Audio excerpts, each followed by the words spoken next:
All right, everybody, welcome to another week of our show discussing game design and industry topics. Joining me, as always, is my co-host, indie developer Shark. How are you doing? Better. Still, always could go even better. Mm-hmm.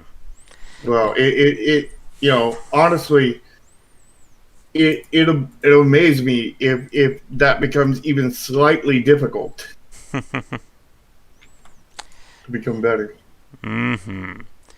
Yeah, I'm keeping busy myself. I have less than, looks like 25 days to get my book finished. And I have 2 chapters left to write in it, and then all that lovely image sourcing that I've been dreading. Yeah, I mean, how many images do you got to source? Probably a good 50 to 60. What are the basic kind of requirements for that? It's gotta be an image that is fair use, it has to make sense with the topic. And this time I'm going to make sure that everything has a lovely little caption so that it makes sense Caption in game or caption under the picture? under the picture. Yeah. And thankfully I can get by with fair use to some extent. But yeah, like companies like Nintendo, they will not release any images unless it's already like a press related piece. Yeah, so you'll have to get actual press images from that for Yeah. that, if Mm. any of those even apply. Ah, yes. Let's see. What else is happening game wise? Well, I finally started playing Doom Eternal the other night, and we'll be playing that probably Monday. And I went on I guess, a miniature shopping spree with all the games on sale lately. Got the Mega Man collections. I think I now own every Mega Man series except for Legends and the Battle Network series. Hmm.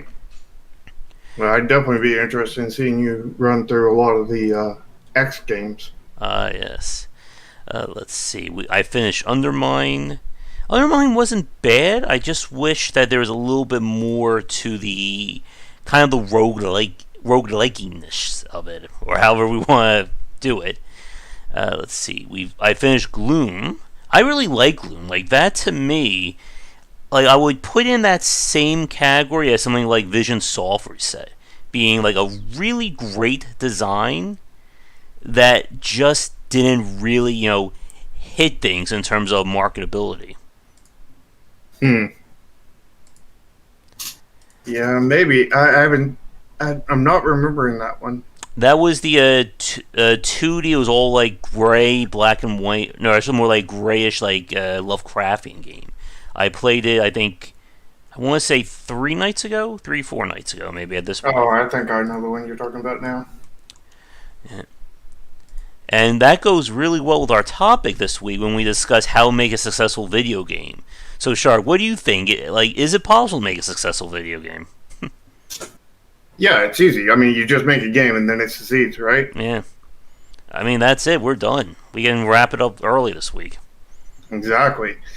I Mm. mean, you just make a game and it's successful, done. You know, And you make your game like Nintendo, that's doubly successful. yeah. I mean, if you put Nintendo's name at the beginning of the game, and you don't have to get any kind of special permission for that, but if you No. do that, you'll sell 100 more copies. Yeah, just say every game is from Nintendo. Yeah, It's just that simple, people. Why hasn't anyone figured this out yet? yeah, exactly. It's so simple that you could just, I don't know, write a book on it that's like literally just one page long, and everybody would just do it. Mm-hmm. There would be no more failed games. It Yep. doesn't matter how flooded the market is. It doesn't matter if every person in the world reads your book and everybody in the world puts out a game. That just solves everything. There we go. I'm sure this won't turn into a hour and a half long discussion, right? No, no, no. Don't- Definitely not a 10 or 15 hour discussion that we have to continue over multiple videos or anything like Mhm. that. And to Catfish's point, you gotta have anime girls in there too. That's the Oh other. yeah, That's a trifecta for success. yeah, Memes, mobile, anime girls. and you gotta have Nintendo Chan in there. There we go. Guys, have you had a chance to play any new games on your side, Shark? I have. I've been playing Reventure Oh, yeah. today. It was part of that bundle too. I think. Did we both get the same bundle? I probably. Yeah. I don't remember where I got it from, but I definitely did not buy a singular. I either got it for free or got it in a bundle or something. Mm-hmm. And that game, like, I have mixed feelings about it. Like, it's good in the way that pretty much everything you do matters. Bad in the way that there's not really much to the game besides making these choices that instantly end in death. Yeah. And it reminds me of another game that I can't remember off the top of my head that you had to just keep repeating it over and over again. yeah, I don't know. I have a feeling I know the one you're talking about, but I'm not bringing it to my head image wise. Yeah. And I thought it was like an interesting idea. I love some of the memes I got from some of those screenshots I posted on the Discord there. Which ones?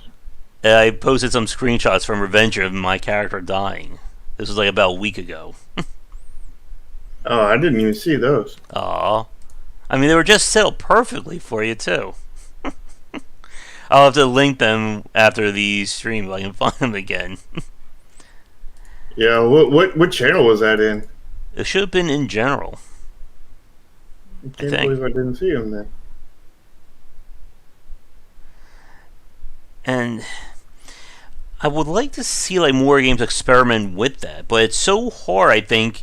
And you should, I think you know this from Asia. It's very hard to convince somebody to keep replaying a game, even if you give them like new content or you scale things up.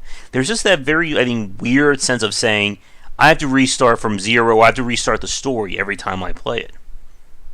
Yeah, and actually I was talking to somebody about that before, about they were talking about, should I make alternate ends of my story? Should I do this? Should I do that? And I was looking at it. I was like, what reason do they have to play to get those different endings? Mm-hmm. Because like from what he was talking about, is the endings were exactly the same as the as the normal beating the end of it, but so you have to completely beat the game to get an ending. Mm-hmm. But the endings were only different based off of a few choices you made during the gameplay, and you had to play out the entire gameplay to get to the end to get that payoff. It's like, ugh. Do you really want to invest more of that time? And yeah, like I was telling Shark about that game Gloom before we started the stream. I thought Gloom did it really well. For one thing, it's only about a 10 to 15 minute long run, so it's not like you're investing a whole lot of time, and you do have to do different things in order to get those endings, specifically fight different bosses. Yeah. Back to on that guy, I was telling him that if you want your game to have multiple endings, you need to give the players a reason to replay. Mm-hmm. He's like, well, there's a bunch of collectibles in there. Yeah. No. Yeah. Not 100%ing the game is not a reason to replay it unless you're just going to replay it anyway. Mm-hmm. There has to be something new to do in the game, whether it's, and I think a lot of games, like at some point we need to have a topic about like new game plus or reasons to replay a game. But like they released the expansion or the DLC for Blasphemous earlier this week, and the whole DLC in terms of content is New Game Plus focused, which doesn't sound that bad, but there doesn't really seem like a lot has been changed in the New Game Plus. You can put on the penance that adds difficulty, but you're still doing the same stuff. It's just a little bit harder. Mm-hmm. Like, my favorite example would be something like Ninja Gaiden Black, where each time you play the game at a higher difficulty, they completely shuffle all the enemy placements and items. So it feels like you're getting a legitimately different game. Yeah, but no, the Dead Cells. With Dead Cells, the issue is you're already getting that every run. Mm-hmm. So it's not anything special or different. Yeah. Because they're not handcrafted worlds, they're random generated, or procedurally generated, rather. Yeah, and I didn't like how they made things harder with the different boss cells.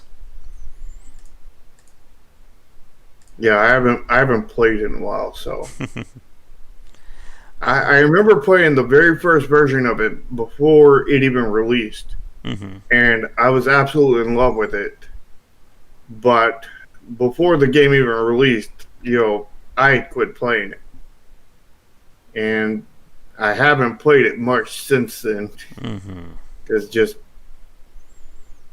it ran its course, And I had a conversation with somebody not too long ago about, and I don't know if it was on your Discord or somebody else's, but it was like, I can't, like, there's a certain point where mechanics become, just not fun to play anymore. Mm-hmm.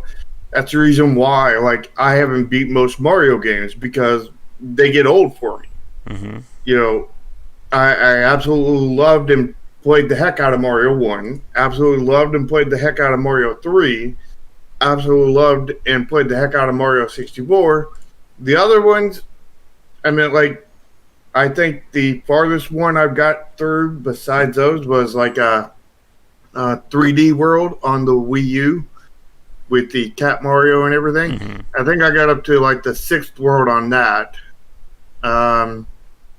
Most of the others, I don't even think I made it to like the 3rd world kind of thing. Like they just didn't offer enough that was worth me playing, because it was all just the same kind of thing.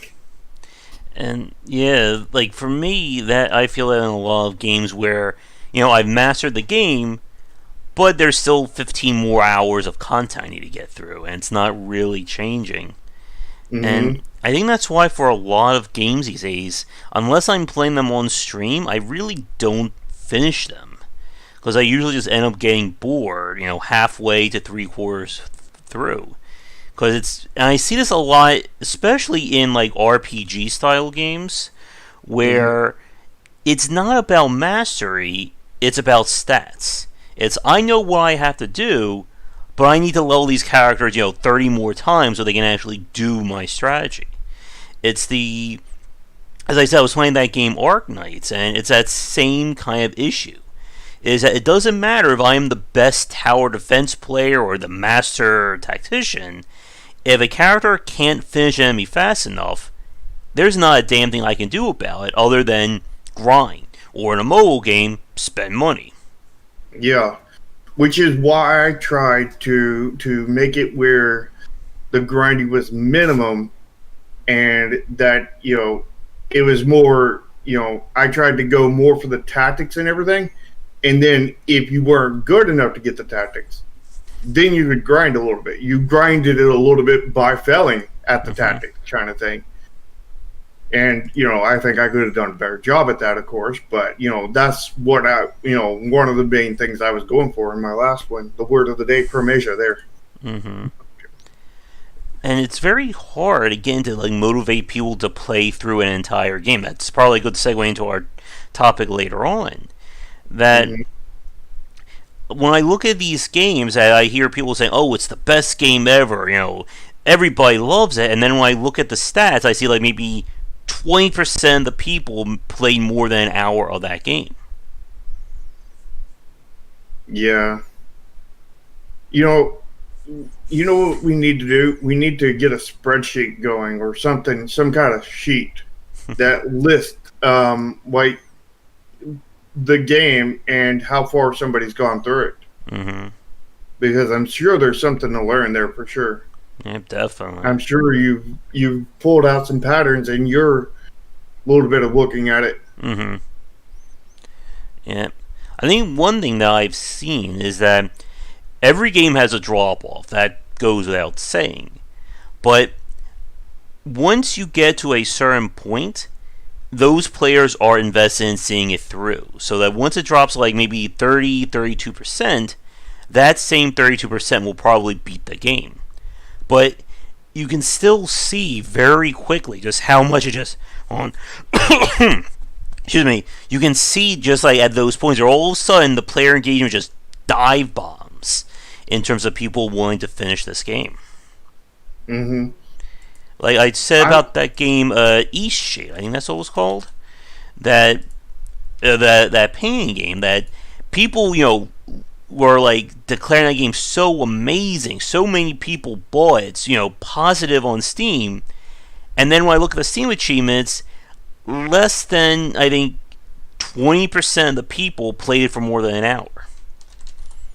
You know what I'm wondering is if those big drop-offs are the point where there's too many pain points for a lot of people, kind of thing. Mm-hmm. And again, when Because we say pain I'm points, guessing that it is. could be like we're not just talking about the game being frustrating. This could be UI, UX, or that you just finally figure out this is what this game is. I don't want to do this. Mm-hmm. Yeah, that reminds me of another game that I was playing new. I'm trying to remember the name of it. Let's see here. And while you're trying to remember that, and like for a lot of these games, it's just very hard. And this is what makes it very hard to analyze them, because you'll have people saying, "Oh, it's a great game." You're just attacking the developer. Or you don't know what you're talking about. And then when you say them, "Well, how long did you play it?" They're like, "Yeah, I played for 15 minutes, and that was it." And to Ford's point, yeah, we did check out Ooblets. I think this was about a month ago, during I think it was like the very first night of early access. It seemed okay, but it didn't seem like anything to get really excited about. Oh, I remember the game now. It's Let Them Come. Oh, I think I just played that one. You might have. I know you played it. I don't know when you played it, but I know you played it. It wasn't on stream, but I did play it. Looks like 5 days ago.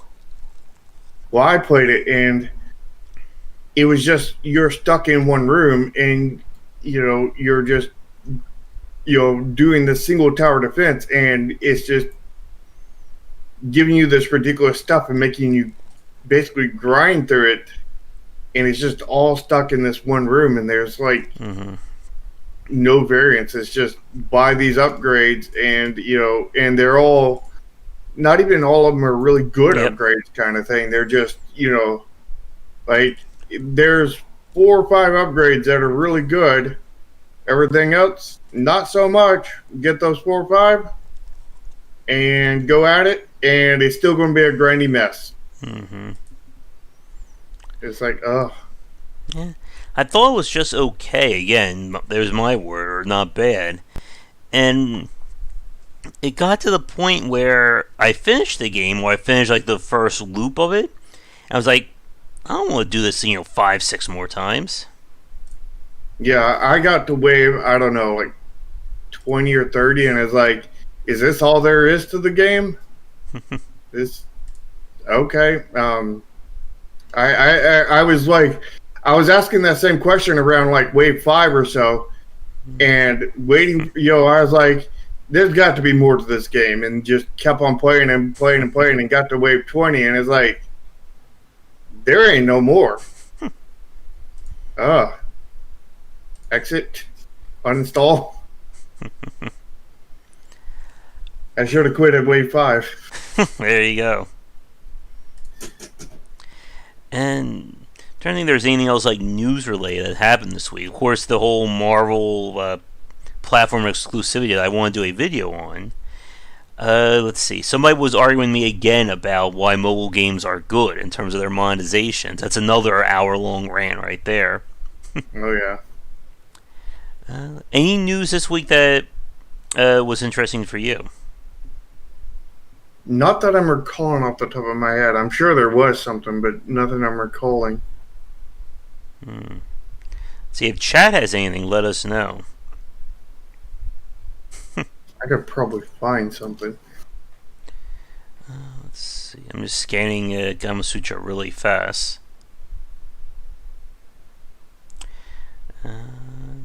Nothing like too out there. Oh, there was a funny thing with Sony where they, showed us basically, in theory, stolen game. There's no confirmations behind that, of course, because why would there be until things completely explode? But basically, there's a conflict between basically, I think it's a CEO and like rest of the development team, and the CEO basically submitted the game to Sony and says, "Go show that off. It's my game." And all the dev team is like, "Oh no. And now I think there's potentially a lawsuit going on now because of that. I know Sony got a lot of flack for it. Of course, it's Sony. There's a good chance that Sony didn't know. But knowing Sony, even if they did know, they would have probably still done it. Yeah, like that Tiger game from a few years ago. Yeah, I meant like they could have known about it. They very well could have, but odds are they didn't. But odds are if they did, they would have still done it. So you might as well consider that they knew about it. Gold selling scandal with WoW. There's always seems to be a gold selling scandal, I think, with that game. Yeah. Or I keep hearing about it. Alright. Well, let's get to a quick list of some games coming out this week, and then we'll get to our major topic. So let me grab that here really fast. And there are some weird ones coming out this week. Hope you're excited about this. That never happens. Alright, so weird games. And I think some of these are really good examples when we get to our major topic too. So we have this game, Total Dark, that the thumbnail looks decent, it has a decent name to it, but there's no descriptor about what this gameplay is. So then I click on it, and it's literally an Arkanoid clone. There doesn't even seem to be like anything like unique. Like I'm not getting anything that tells you why this is different from Arkanoid. It's different in graphics. And that's not really selling a game. Nope. Well, I mean, it kind of is. I mean, that's what whatchamacallit does, basically. I'm forgetting their Lazy Bear again? Yeah, Lazy Bear. Alright, so here's one. Captain Frogger. So you would assume that this is a game about you. It's Frogger, right? Yeah, probably. No, it's not. A monkey. The frogs just wanted to hug their good friend Gorilla, but the surprised Gorilla tried to repel the frogs. The Gorilla and the frogs are best friends, though. Is there a shark in this game? I hope not, being an asset flip and all. There's a screenshot. Oh, yeah. Oh, all good. Of them frogs.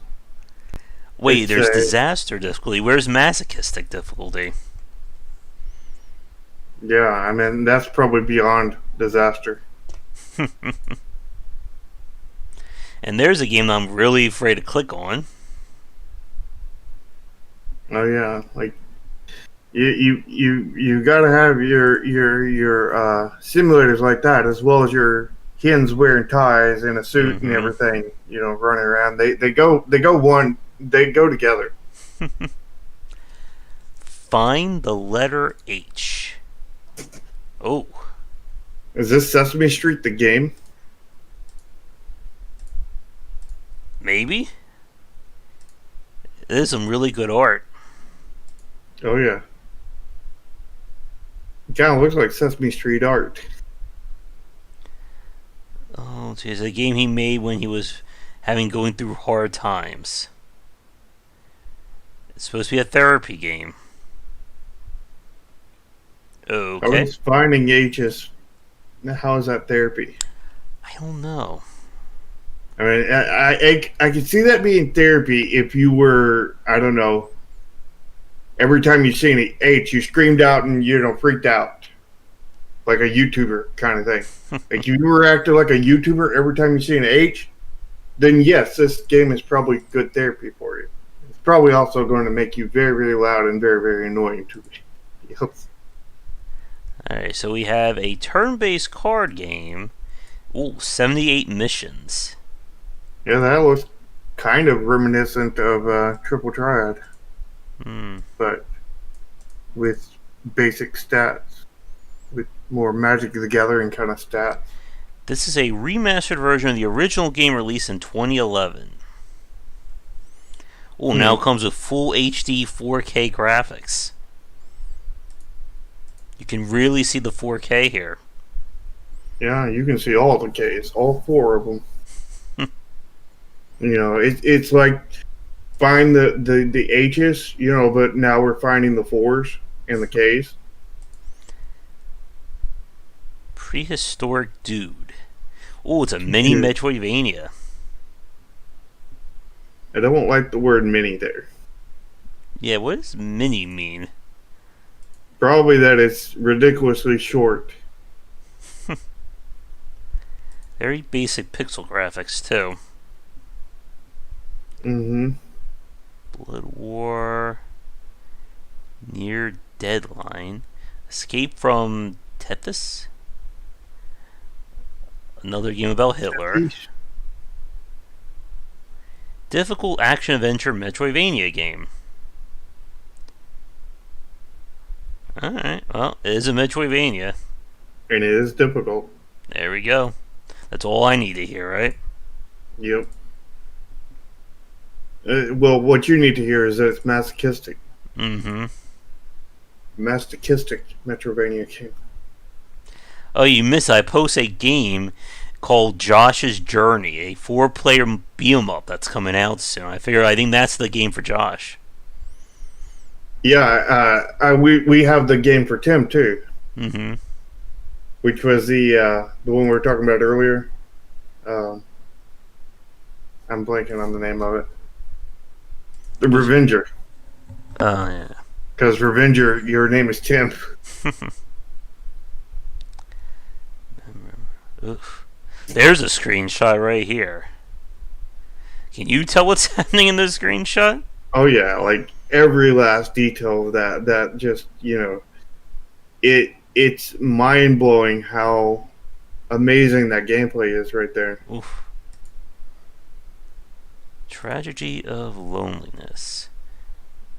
Okay, looks like it's an RPG Maker game. What's a kinetic novel?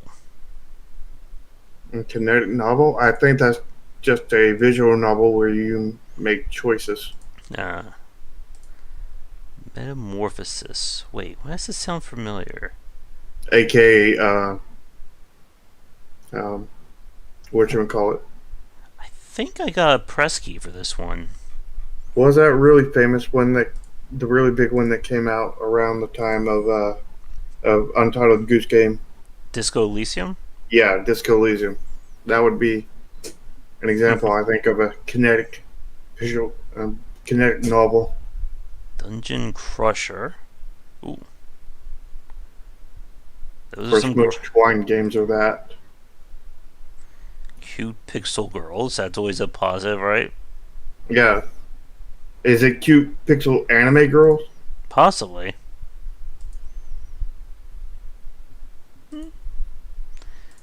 sure what the gameplay is. Cavity Busters. There's Pop-Up Dungeon. Battle Brothers getting another expansion. The Wicked Sorceress. Bite the Bullet. If you don't bite the bullet's gonna bite you. The pixel art isn't too bad on this. Is this pixel art? Yeah, I'm pretty sure. I can't 100% tell because you're going too fast in YouTube compression. I think that is pixel art, though. Wait, Mega Cat.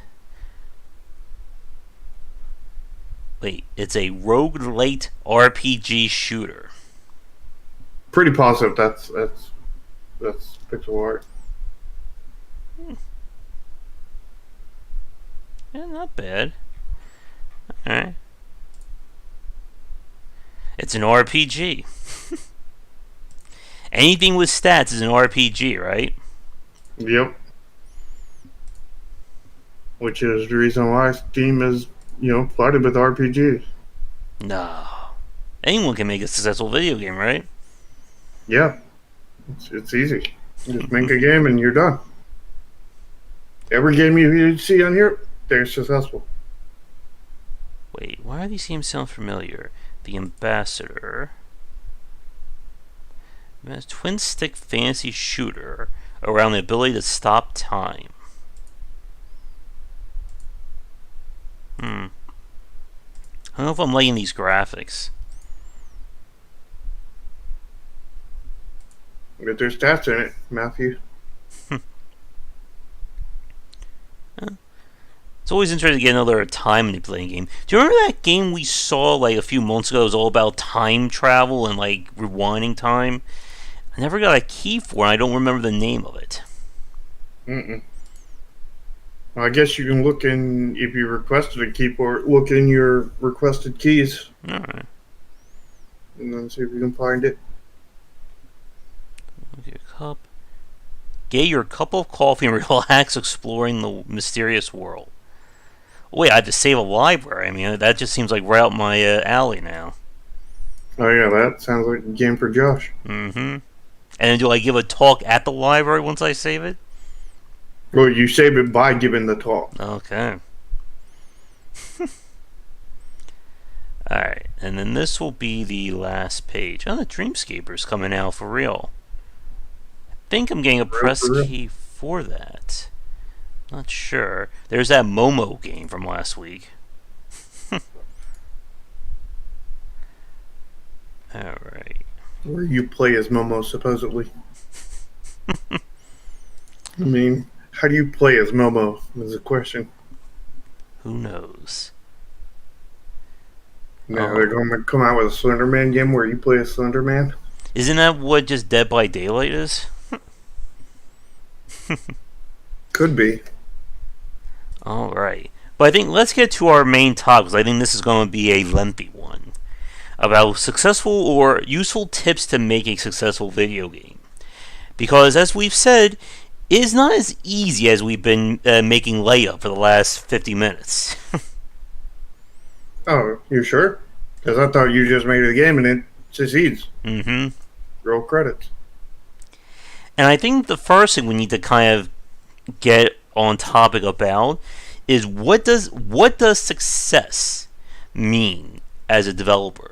Because there are some people, and I think this kind of really shows like both the level of commitment as well as the level of understanding about being in the game industry of somebody. Some people will think that success means 5 people download my game, or my friends and family really like it. Other people think success is it sells 10 million copies and I can, quit my day job, buy an island, and never have to work a day again in my life. Yeah. So, I mean, success is kind of all those things. But there's only one success that, we normally refer to, and the one we normally refer to is building a game that sells enough copies to break even. And I mean break even for all of your time, and assuming that you paid yourself, and if you didn't pay yourself, you still have to count that. Mm-hmm. You have to show, you have to pay all your teammates, you have to pay, you have to pay them reasonable amounts, all of that. That's what, and you have to, break even or better. Mm-hmm. That's what success on a video game would be. Now then, there's successfully making a game. It's not a successful game. It's successfully making a game, and that's, hey, I'm a newbie. I made a game. Here, play it. It's a big accomplishment to cross that finish line, because many people never do. Yep. And when I say big accomplishment, I mean even game jams, because like a lot of people don't even finish game jam games. It's 3 days of commitment, and they don't even finish. I think like a lot of the game jams I entered, kind of thing, like 6,000 to 10,000 people entered the competition. Mm-hmm. Only like 3,000 people actually had a game in the competition after it ended. Mm. And I mean, that is an accomplishment. That is a success, but that's not the success that you should measure on. That's a success you should be glad that you're progressing, not a success as in you're a success. Yeah, because you're not a success until you're making a living as a game developer. Yeah. Now, then there are hobbyists that never want to succeed that way. Their goal isn't to succeed that way, and then for them, success is I made something for my friends to play, or I made something for my girlfriend to play, or I made something for to meme Josh, kind of thing. Where every platform is a plate, and he's plate forming all the way through, and it's got masochist difficulty to where everything kills him everywhere, and it's like the ultimate Kaizo troll or masochist. But those are different. Those are 3 different successes, but the one we're going to refer to is going to be the main one, the one where you break even on your game, so that you have the money to continue to go forward and make games. You need to actually more than break even, because the fact is if you only break even, you can only do a scope the size of the one you just did. You can't do any larger. So you need to more than break even to be able to go up in that, or you have to invest more of your money into it. Yep. And that's harsh, because you don't want to have to pay to make games. You want to get paid for making games. Yeah.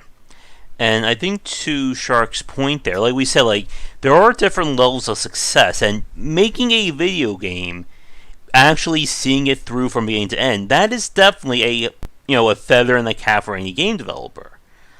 But that's not where it stops. That's not, I release a game, I'm now a successful game developer, look at me, I can tell people how to do things. It doesn't work like that. That's just, step 1 of this like infinite journey of how to succeed here. And and I think another thing that you just said about, there are people who are happy just making hobby games, and this talk is not for them. If you don't care about making money, if this is something that you do, spare time, you don't care if this game makes a penny, you don't need to listen to us. You're not the intended audience for this. This is where the people who are thinking to themselves, I want to make a living in the game industry. And taking that step forward is very difficult. And again, we have to keep saying this whenever we have this discussion. So many people try to do this, and the majority of them unfortunately fail. Yeah, I don't know anybody like that. I have never never taken that step forward and never failed. I have only, taken that step forward and succeeded. Mm-hmm. And Unless you count everything I've ever made. and like we've said, every time we have these discussions, the consumer does not care about you. They don't care if you spend 10 years of your life perfecting your craft and making a platformer, if you spend, a year and a half making a visual novel game. All they care about is the product on page or on the store page or anything like that. And when you're trying to be, I don't think I would agree with that for it. Like, your fans will care. Again, like, your hard-earned fans, but that again leads into that issue of the echo chamber. If you only listen to your most hard-earned fans, you're never going to be able to improve. Yeah, and the other thing is if you're depending on them, then you're not going to be successful. Unless they each buy 50 copies of your game, then you're set. No, I mean, they're probably going to have to buy a lot more than that. They'll probably have to buy a few thousand copies of your game each. Just get one billionaire as your fan, you're set. Yeah. Again, easy. I mean, is Elon Musk a billionaire? I think so. We could get. I know he's got more than $1 billion worth of assets, but I think a lot of his assets are tied. A lot of his money's tied up. Mm-hmm. Don't know if he's actually a billionaire. Actually, of liquid finances kind of thing. Just get that Jeff Bezos. In a minute he earns like $100,000. Just ask him for like 1 minute's worth of money, and you'll be good. Yeah, go to Jeff Bezos and make him your number one fan. Yeah, he's the only fan you need. Exactly. Just have him buy 1,000,000 copies of it. And when you're taking that step forward in terms of trying to make a living off video games, like Shark said, this is when you have to start thinking about money. You have to start thinking about income and revenue, because without that, you don't have a company. Mm-hmm. And you also have to realize that when you're thinking about the money, the fact is rev shares, that kind of thing is almost guaranteed to not happen. Like if you do a rev share or anything along that lines kind of thing, what's likely to happen is 3, 6, 7, 10 years down the road, you'll still be trying to get that game made on, rev share person number 568 millionth, and you're probably not even 10% of the way done with that game. Yeah, and we saw with like Motion Twin, I think they did either a rev share or some kind of, I think they did a co-op in terms of how they designed Dead Cells. And that was just kind of like we're just going to make this idea. Now that the game is successful, they're like, okay, we need to get serious about this. And this is why, like, again, going back to the whole rev share thing, like, why a lot of people like the idea of Kickstarter or Fig or Indiegogo, because it's basically that kind of crowdfunding means you get the money and then you're free, well, quote unquote, free to do with it what you want. But again, though, you don't release a successful game, then you're blacklisted. Yeah, and the issue with Dead Cells development kind of thing is they weren't doing a rev share. They were doing like a co-op or something, which was basically sort of what I did on my last game. So it's not, it was basically two people that who are friends kind of thing that team up together to make a game, and they might not make it all by themselves, but they make a large majority by themselves, and then they do a little bit of outsourcing here and there, and that's how the last one went. And I wouldn't say there's anything wrong with that as long as you have a second person that is really dependable. Like, before we even did that, we'd been working together for probably about, 4 years.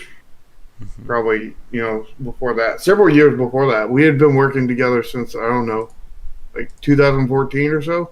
So maybe it wasn't 4 years. It was like 3, 2, something like that. Either way, we had a built-up relationship of working together, kind of thing, and we were doing the basic rev share kind of thing, and it wasn't working. And I was like, everybody keeps on quitting and just leaves me and Monkey. I was like, all right, Monkey, I've got an idea. Let's stop all this rev share stuff, and let's you and me make a game that you and me alone can make, excluding music. And maybe Carlos will come in and help us with the music. Maybe he won't, and we'll find some assets or some we'll find somebody cheap to hire. Carlos came in, ended up giving us a bunch of music, which was all stolen, and then we found that out and scrapped all that and went to go look for assets, and all of it was crap, so we scrapped that idea. And then we found somebody to outsource for pretty dang cheap. We outsourced them. Wasn't the best music, but it was plenty serviceable music kind of thing. And we released our first game, through basically a co-op between him and I. And then and then we did some outsourcing kind of thing. And the game wasn't successful or anything, but, we were, projecting that it was going to do about 30,000 copies, which would have broke us even and then some, but we didn't. We did 127. It was about 300 times worse than the projection, because the way you do the projections is you take your wish list and you multiply that by 2, and that's your first week sales, and then you take that and multiply that by 2, and that's your first month sales, and then you take that and you multiply that by 5, I think it is, and you get your first year, and then you multiply that by 2 and you get your 3 years, which is basically the life of the game. And we came out to roughly 30,000 copies. It didn't turn out that way because we had 1,000 some wish list, and 1,000 times 2 is 2,000, so we should have sold 2,000 copies in the first week, but we sold 9. Yep. And this is, again, what makes these kind of discussions so difficult, is that, as we've said, whenever we have these discussions about design or about being successful, things change on a month-by-month basis. Would you say 1 month doesn't work the next? Would you say a year ago certainly doesn't work? And the market is such a amorphous element when it comes to the game industry. You don't know what people are going to be thinking 2-3 years down the line. I've told stories about developers, like one developer who I think he started a game in like 2011, 2012. It was a space strategy, space combat focused game, because nobody was making space games at that time. And then, guess what? Star Citizen started appearing. Star Citizen got people excited about Space Sim, so more Space Sims started to come out.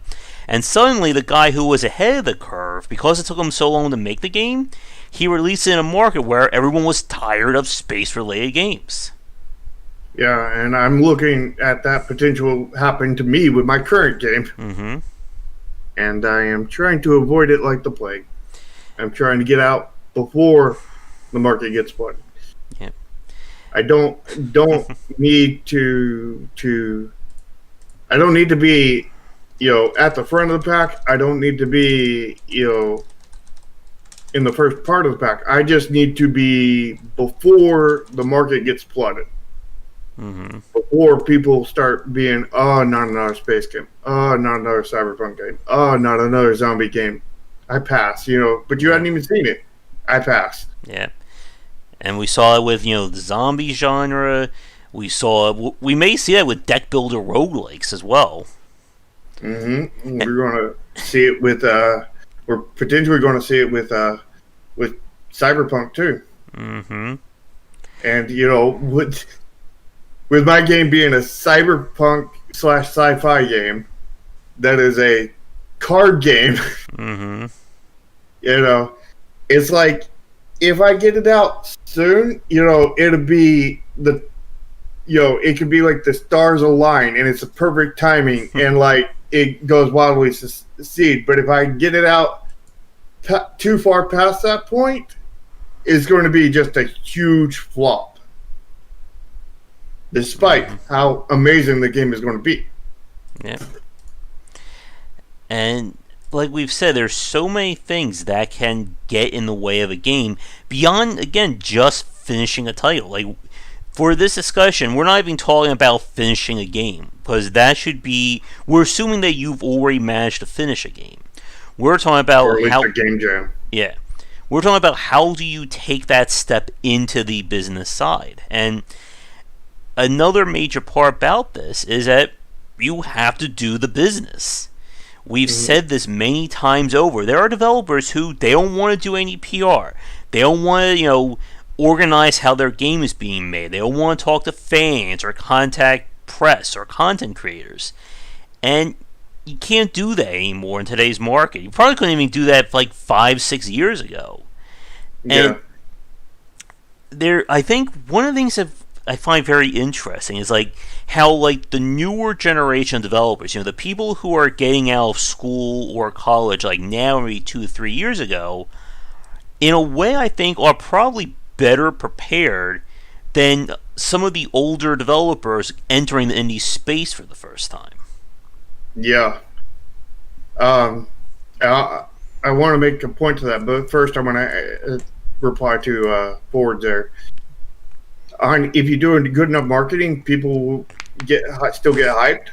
The thing is you're saying that if you pay enough money, then people will still buy your game, but that fact that you're paying all that money for all that marketing and everything is going to make it where you have to get a lot more from your game sales, to justify which you're not going to get because the market's already saturated, and you may be able to break even kind of thing, but like if you're able to break even with spending all that money up front on marketing, if you didn't do the marketing, you would horribly failed, or if you would have done lesser marketing rather.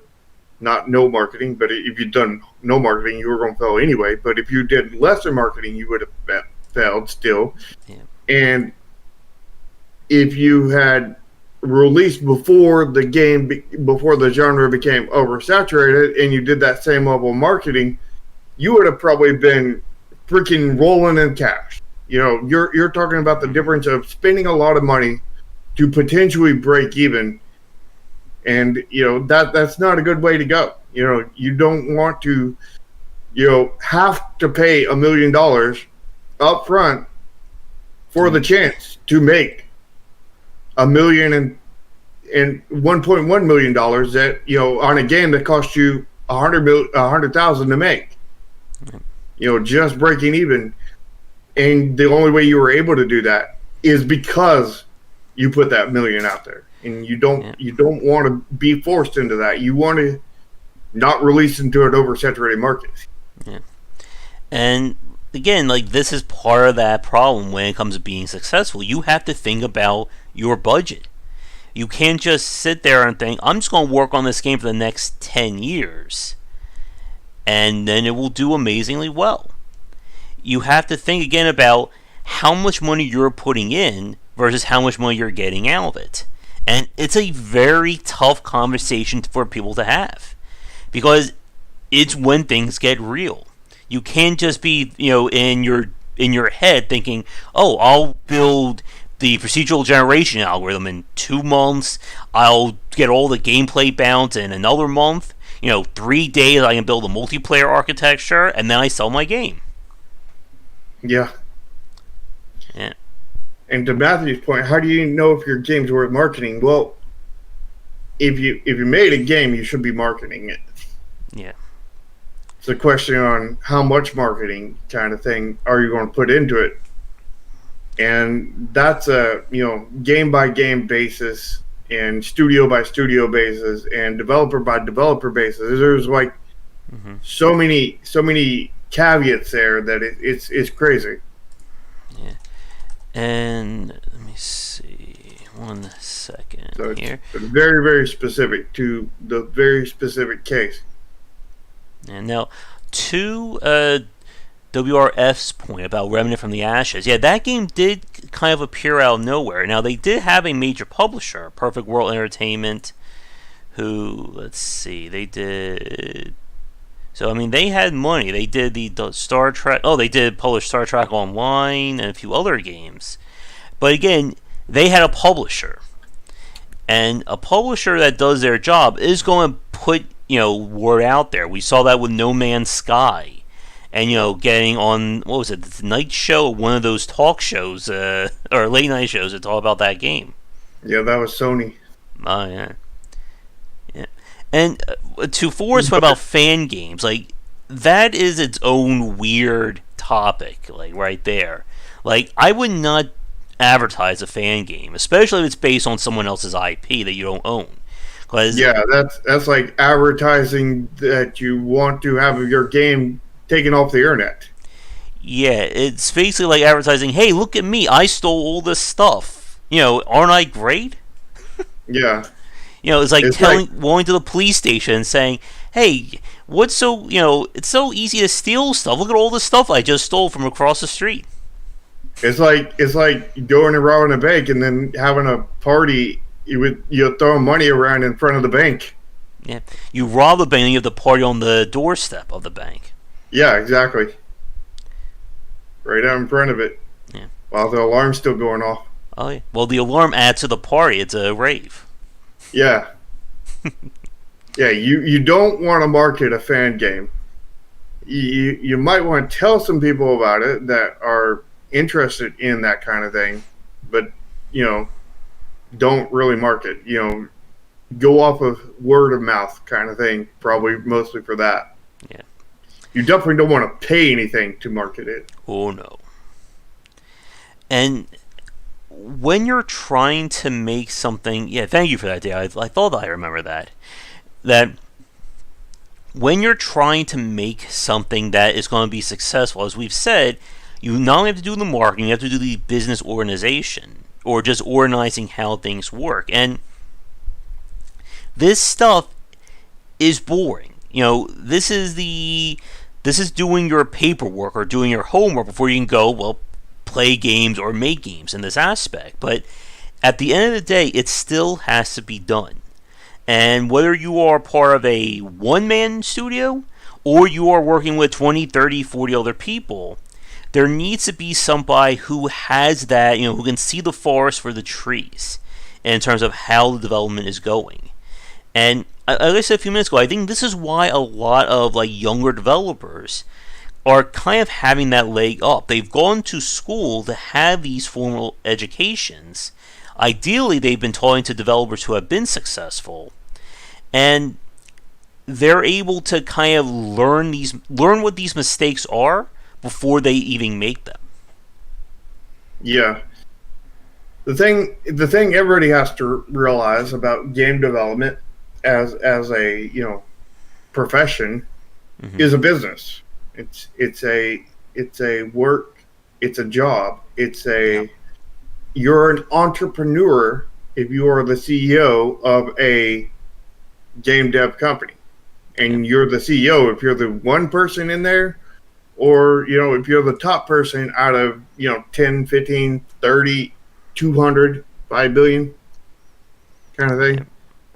And you have to realize that if you're running a company, if you're the CEO and you're running a company, that you have to treat it like a company, because it is a company. Yeah. And one thing I always say, the game industry is a fun business, but at the end of the day, it's still a business. And as we've said many times, and we'll probably say many times in this cast, the money has to come somewhere.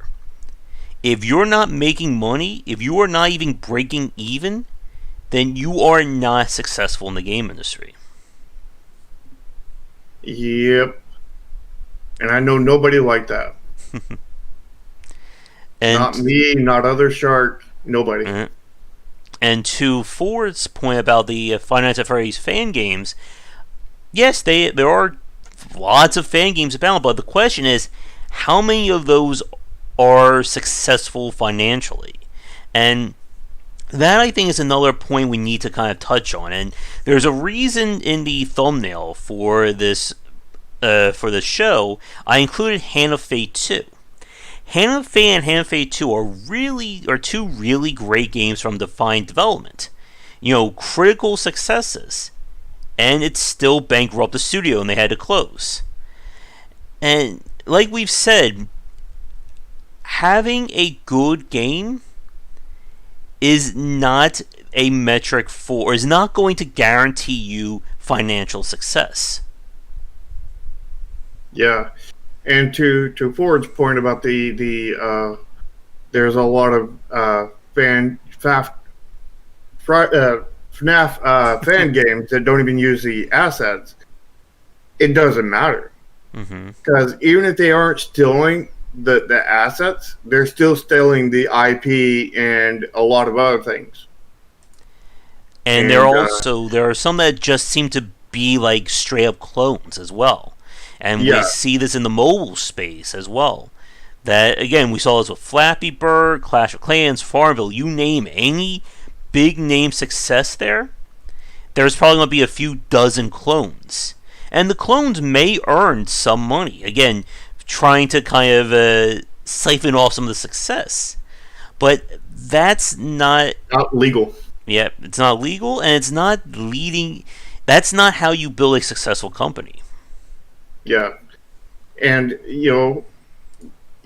when I said earlier about that's still in you're still in the IP. If you're making a fan game, that by definition is still in the IP. So, and still in the IP is a much greater offense than stealing assets. Because I mean, there are tons of asset flips out there that steal assets. There's some that don't steal assets and actually buy them. But those are far lower offenses than stealing somebody's IP. Far lower. Because and also they're far less likely to get in trouble, because more than likely if you stole assets from somebody that doesn't have a lot of money, kind of thing. Or doesn't care enough to get the backlash from going after you. But if you're still on an IP, they are legally required basically to go after you. And because if they don't, then they can lose their own IP. That's why Nintendo is very aggressive when they find out about any kind of fan games based on their properties. So, like, if you steal an IP, you even if you stole no assets, like you make you steal the Pokemon IP kind of thing, and you make your own Pokemon, you make your own battle mechanics, you make your own everything, and there is a game like that out there, and you are still very much taken down, because the only thing in common, I think it was Pokemon Uranium, if I remember right, the only thing that was common between Pokemon Uranium and the actual Pokemon games was the name Pokemon and the fact that it was the genre, which is not copyrightable. But the fact that they had the Pokemon name meant that they were still in the IP. Yep. The fact, and then everything that was similar between the two, not the same, nothing was the same, but everything that was similar just added up on that IP kind of thing. And they were in gross violation. Now, if they had changed their name from Pokemon Uranium to Baka Bakamon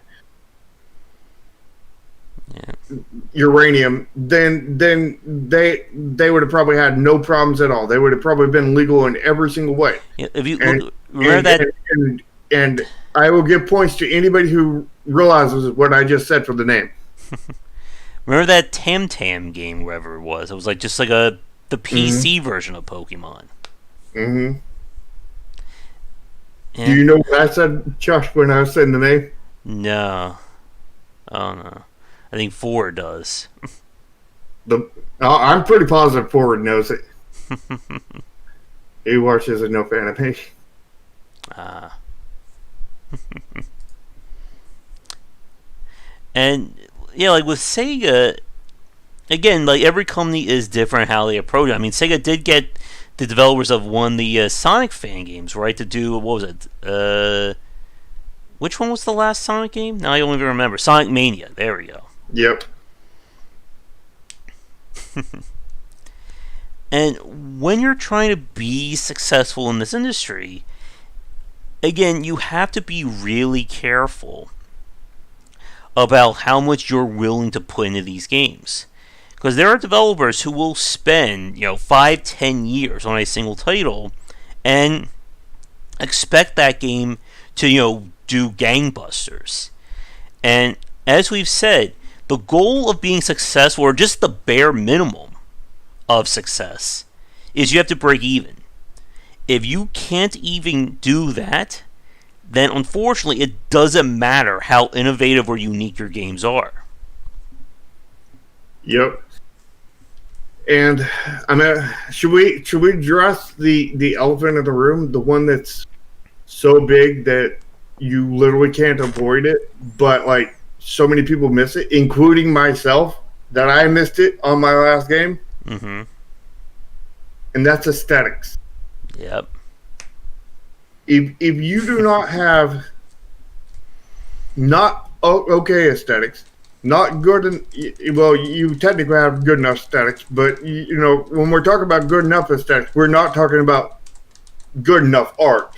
We're talking about really dang good art to get good enough aesthetics. You have to have really, really good art in order to have good enough aesthetics, because like people consider games to have bad aesthetics that have quite good aesthetics, kind of thing.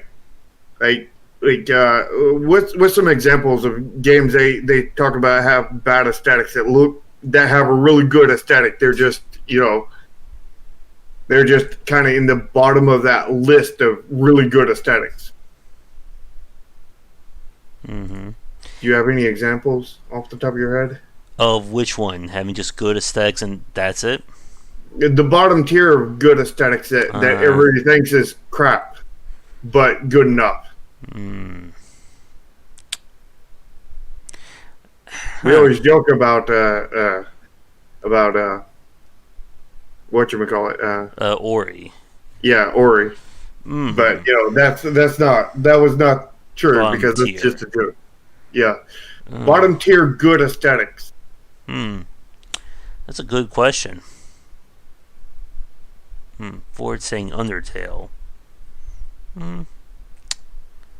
Would you consider like Hotline Miami? Maybe. Something like that. I mean, when we look at some of the games that we've seen, like when we do, like even for today, some of those screenshots, like there's so much that goes into selling your game based on the aesthetics and the screenshots you put out. And it's so easy to just kill any interest in your game when there's nothing that hooks the player upon looking at it. Yeah, you have to hook the player visually on the store page before they'll buy it, or give it a try or anything, And if you have to hook a player twice, particularly a few times. You got to hook them with your aesthetics, and then you have to hook them with your trailer, and then you have to hook them with your price. Of course, that's the price is actually the easiest one to hook them with. Yeah. Because it, to the most part, doesn't matter what your price is, as long as everything else is good. you automatically hook them with the price because, like, Josh and I are, harder to hook their price than most people. But, most people will be like, oh, that game looks really good. It's $40, $60. I'll buy it, kind of thing. Josh and I are like, it's a $40 game. It's like, it better prove its weight in gold before we touch it, kind of thing. Oh yes, but like, we're not the average consumer. The average consumer, if you sell them on everything else, like what is the Disco Elysium, like, people got sold on that really, really easily, and just because the aesthetics were so good and everything, and they just weighed down $40. They were just shut up and take my money. Yeah. So, like, that is the least amount of hook you have to worry about. You don't really have to worry about the price. If you get the other two before it, the price is almost automatic. Yeah. Almost. That being said, if you charge $1 million for the thing, you're probably not going to sell any copies. But, if you're charging a reasonable price kind of thing, it's pretty much hooked and sold kind of thing. Like, for the longest time, $15 has been the, sort of minimum for a good indie title. Now it looks like that's changing to $20 for the minimum of a good indie title. I would say. Yeah, maybe. I haven't really seen many 25s. I mean, like, no more than what was already around. I mean, like, 7 Days to Die was 25, several years ago when it entered early access. But, that was a completely different thing because that's a lot larger scope game and probably a higher tier kind of game. But, like, we're talking about the bottom tier indies kind of thing. And by the bottom tier, I don't mean like the worst indie games. I mean like the lowest scope indie games that are good are pretty much $15, and now they're going up to $20. Yeah. And I think for a lot of people, when we talk about why this matters, is that, again, it's that always, like the snowball effect. That if you do one thing right, it usually means you're doing something else right. And it's very hard, I think, for developers to grasp that. Because as we've said, there are a lot of people who will look at the success of a game and not understand why it succeeded. In many cases, even the original developers don't know why it works so well. And a lot of this, again, comes down to just keep doing the right thing. And as we said, this is all designed to mitigate the risks. And we've said this before about, sometimes being in the game series is like trying to win the lottery. And the better that you can do at it, the more tickets you have. And like with something like the Darkest Dungeon, that they went really hard early in terms of getting awareness for the game. That awareness led them, and to do that, they really focused on their aesthetic. By really focusing on their aesthetic, they were able to get a lot of interest, which helped them with the Kickstarter. The Kickstarter helped them with the development of the game, which then gave them the motivation to go on early access. And it's just like a constant scaling up of events that led to that game being successful. And there are people who have said Darkest Dungeon just won because it was a difficult game that had Lovecraft in it. That was the only reason why it succeeded. And that's, somebody blind trying to tell me what color the sky is. Yeah. Which it's charcoal black. Yeah. In the middle of the day, right? And because a blind person can't see except for the back of their eyelids. Well, they technically can't see that either, but you get the point. It's charcoal black. And again, there are people who will they do not or they cannot understand why certain games succeed. And again, we've said this before, there are people out there who will say that any kind of marketing is you selling out, you're scum if you dare promote your game on Reddit, or you make a Twitter or make a tweet about it. But you need to get the word out about this game, because if you're not excited about your own game, why should anyone else be? Yeah, I mean, if somebody wants to consider that selling out on a game, Mm-hmm. then every game they play, you bought a game of somebody that sold out Yeah. because you wouldn't have that game right now if they didn't sell out, according to your definition, because you wouldn't even know it existed. Yeah. Oh, to WRF points, there are like Facebook groups of like indie developers, saying, don't do any marketing. How dare you? Just make a good game and it will work. Or they'll immediately take down any posts or threads when you say, hey, look at this great game I'm working on, or things like that. Yeah. Sounds like a bunch of hobbyists. Mm-hmm. Because none of them going to ever make a professional developer. Mm-hmm. And like we've said, there's nothing wrong with being a hobbyist. But at the end of the day, if you're trying to make a living off of your video games, then you need to be bringing in money. And if you want to bring in money, you need to make something that is appealing to people. And again, like I always turn to developers like Cliff Harris, Jake Burgett, Jeff Vogue, especially like developers who combine probably have like 50 to 60 years of experience living off of their games. And they understand the costs of what it means to put the stuff in their titles. That, hey, a cool idea that we have no idea that it's going to work or not, maybe we shouldn't spend 2.5 years of development trying to get this thing to work. Oh, that sounds like a great idea. Why not invest every bit of money? Take out a few mortgages. On Red 39, spend that will and everything, and you're bound to succeed because, I mean, there is a 1 in 50 chance that it's going to land on Red 36, and 1 in 50 chance spending on a wheel. That's basically 100% right there. That is practically guaranteed. So why not? Just go down the gambling path. And we all know 95% always equals 100, right? When you play XCOM. Oh yeah, and 99% always equals 100 too. Oh yes. 100%, miss in the case of XCOM. Mm-hmm. And with these developers who have lasted so long, they know their games aren't pulling in tens of millions of dollars. But they can build them knowing or have a really good idea of what they're going to get out of it. And like we said, if at the end of the day you can earn enough money that you can make another title and you're still, you don't have to worry about not feeding yourself that month, that is, 2 thumbs up success for a lot of people.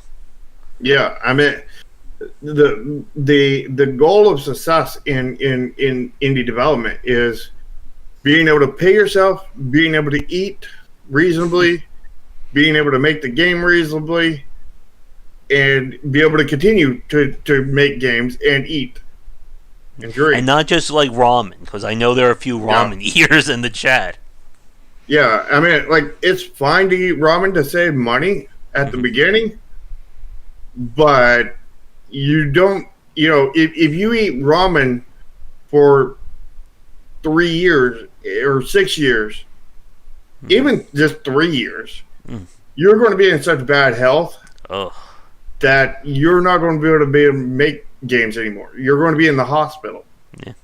And you're going to have expensive hospital bills to pay. You don't want to eat ramen, and nothing but ramen for 3 years. You're going to end up in the hospital.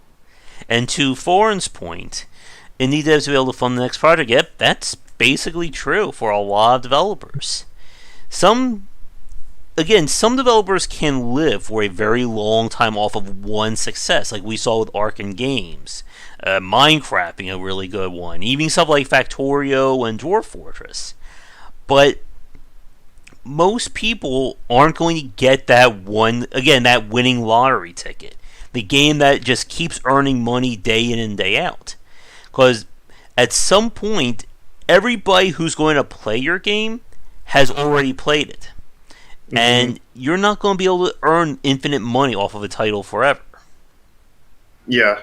And I think we need to address this point too. When we're talking about feeding yourself and not ramen noodles, we also don't mean like $200 steaks either for dinner. We're talking about reasonable meals. You're not you're not flying. You're not going to have a $200 steak on your own private jet.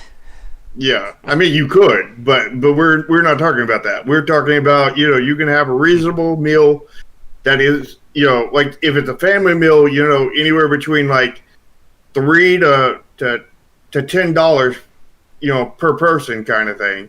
Yeah. In that family meal or individual meals, $5 to $7 or less dollars kind of thing. And we're not talking about going out to eat at Hardee's or wherever. I mean, you could do that occasionally, but you don't want to do that all the time. You need some good meals. Doesn't every indie game developer have a private jet now? Most. Okay. I have my own private jet, but I don't ever use it because it's not compatible with the water. Yeah. So I got my own submarine to replace it. I sold my jet, my private plane, and bought me a private submarine. Mm-hmm. But I don't even use the submarine because the fact is it's oxygenated inside, and so my friends can't go in there. I can go in there because I can handle oxygen, but most of them can't. So wait, so oxygen is included? Point. Huh? Is the oxygen included in it? Yes. Oh, okay. Yeah, the oxygen is definitely included. Clay has not been into that submarine. And like we've said, there's another point that I definitely want to discuss, and it's something that I think about a lot. Like in the first part, we were talking about people playing games and finishing them. Is that you need to be always kind of growing and learning as a developer, because there's a tendency, especially among hobbyists, just to keep making the same game. That hey, if 50 people really like this game, I'm just going to keep making the game to appeal to the same 50 people. And I'll be a success. The point is that you should be growing. It's the same thing with this YouTube channel. That having 100 subscribers who really like you and that's all you're appealing to is not how you make a successful YouTube channel. It has to keep growing. You want as many people to know about you and to support you as you can. And well, I thought the key with YouTube was to make the most drama you could, so that everybody heard about you and everybody came here. Exactly. Yeah, I need to work on that. I need to get good making drama. You need to get good at YouTube. Mm-hmm. And there are developers, like we've said, and I always go back to the echo chamber effect as one of the surefire ways to kill your chance to succeed in the game industry. Because if all you do is listen to the people who already love you, then you're not really growing or improving.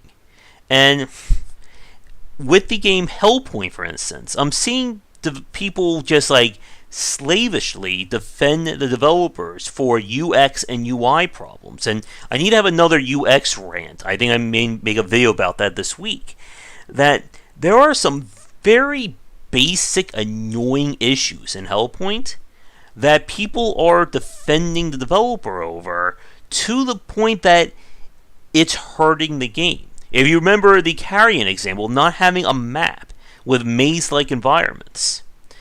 And yeah, I mean, you don't need a volume slider in there either. No, or just being able to do keyword binding. Everyone likes to attack with the left directional button on a gamepad.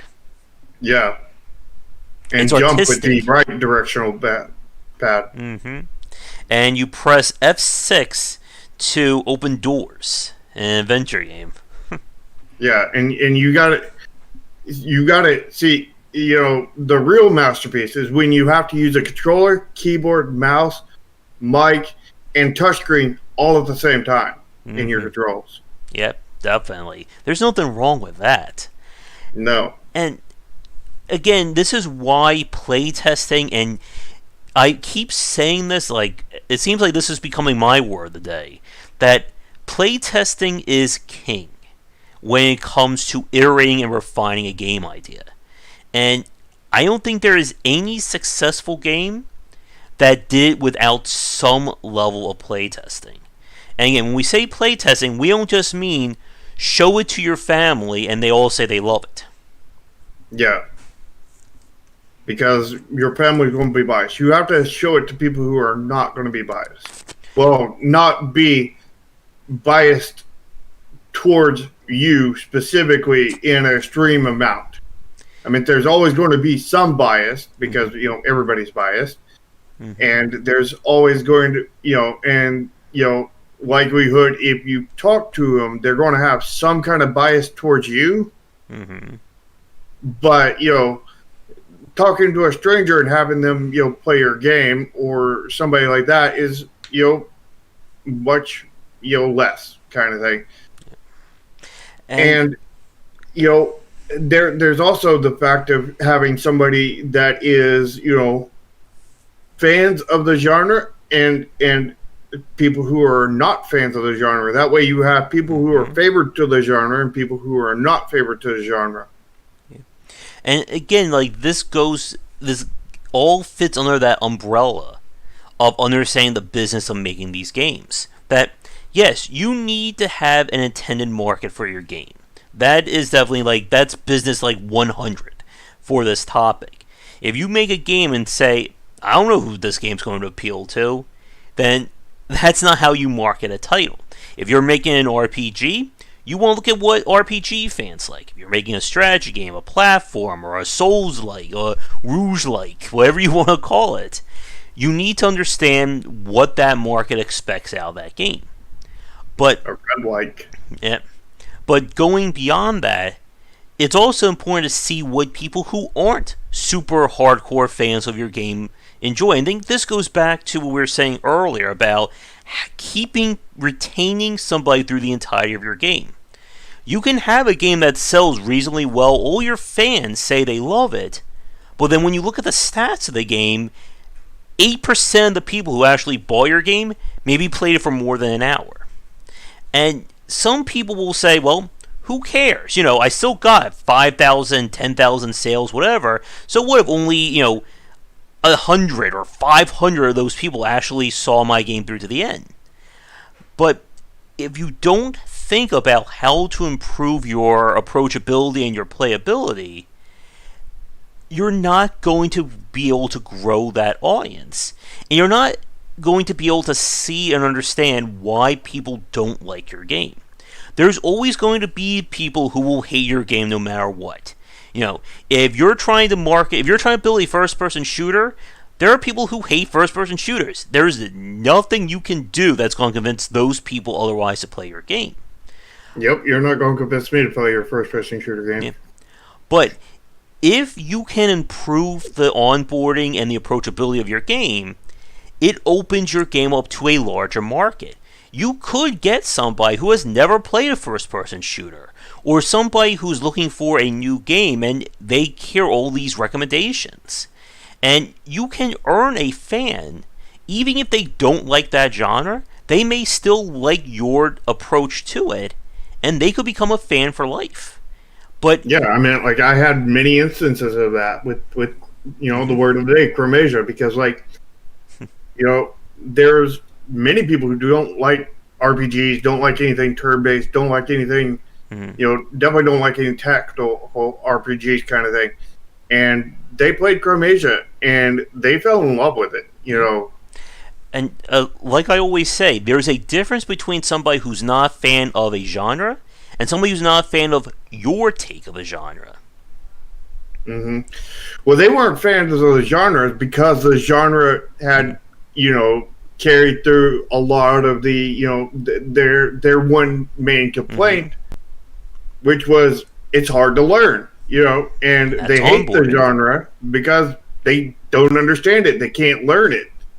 And that's the reason why they hated it. And when I made one, example of the genre that was easy to learn, they were like, oh, I actually like this, or this ain't bad, now that I actually know what I'm doing kind of thing.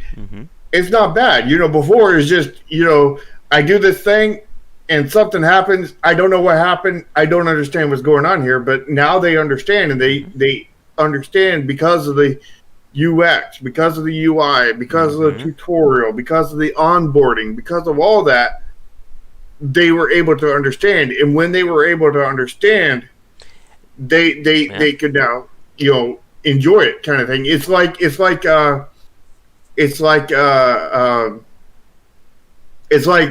the old Silent Hill games.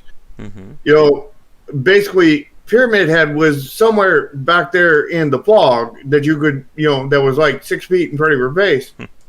But everybody that knew that found him and everything liked him, kind of thing.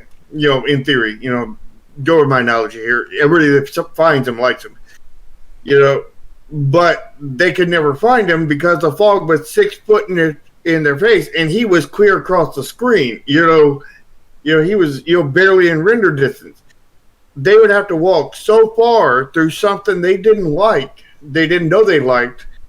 They weren't liking at the moment because they didn't understand it, to get to that point where they found Pyramid Head to like it. But they would never get that far because it would just drive them away. So they would, quit, right away, kind of thing, before they even got to that point. And, through the UI, the tutorial and everything, provided them the way to basically lift the fog, extend their view distance to where they could actually see Pyramid Head much sooner. And, when they seen him, they're like, oh, I actually like this. I hated every other game just like this.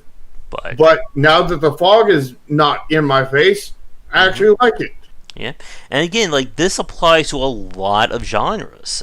The grand strategy, the 4X, roguelikes. In my book, I talk about how one of the big things about kind of the growth of the roguelike genre the last 10 years was looking more at onboarding and playability. Not just making every game have ASCII graphics, not just making it brutally difficult. That there is a market, again, there's always a market for these extremes. But if you're trying to sell your game, you have to make it as approachable as possible. Dungeons of Dreadmore from Gaslamp Games, one of the reasons why that game succeeded so well at that time was that no other roguelike was really thinking about new players. Having a cartoon aesthetic, having difficulty settings, so that somebody who doesn't want permadeath, super challenging gameplay can actually play this game.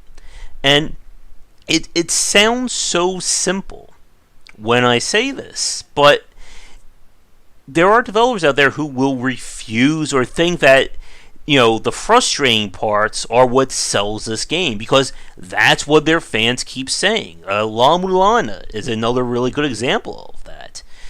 Again, Hellpoint as well. But even though, and to John's point, about dumbing down, there's always that struggle.